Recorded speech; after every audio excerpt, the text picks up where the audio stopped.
Good morning everyone. Okay, हमने ना solar system का जो चैप्टर है वो कंप्लीट कर लिया है, नोट्स भी बना लिए हैं, सब कुछ कर लिया है।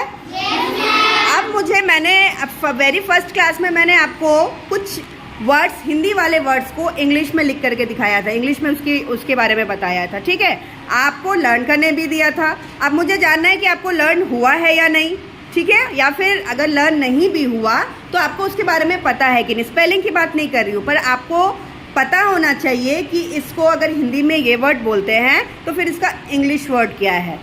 हमें इंग्लिश सीखनी है ना, हमें इंग्लिश सीखनी है ना, तो हमें कुछ चीज़ों को इंग्लिश में जानना पड़ेगा, क्योंकि फिर कभी कभी क्या होता है ना, मैम भी आपकी तरह हिंदी मीडियम में पढ़ी थी और मैम को इंग्लिश के बारे में कुछ पता नहीं था, तो मुझे बहुत प्रॉब्लम होती थी जब मैं उस चीज़ के बारे में जानती थी, लेकिन जब लोग बताते थे ना कि इसके बारे में बात हो रही है, वो मुझे पता था, लेकिन उसका मुझे इंग्लिश वर्ड नहीं पता था, तो मुझे समझ नहीं होता था कि किस बारे में बात हो रही है।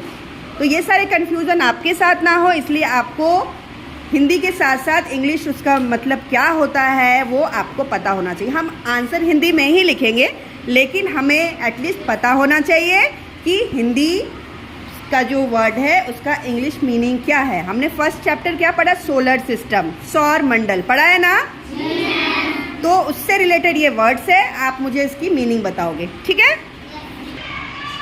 सूरज, अमावस्या, पूर्णिमा, खगोलीय पिंड, नक्षत्र मंडल, बाह्य ग्रह, ध्रुव तारा, गुरुत्वाकर्षण, ग्रह, भू आभ,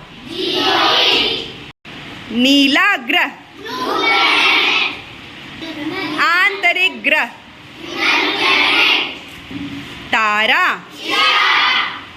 बुध,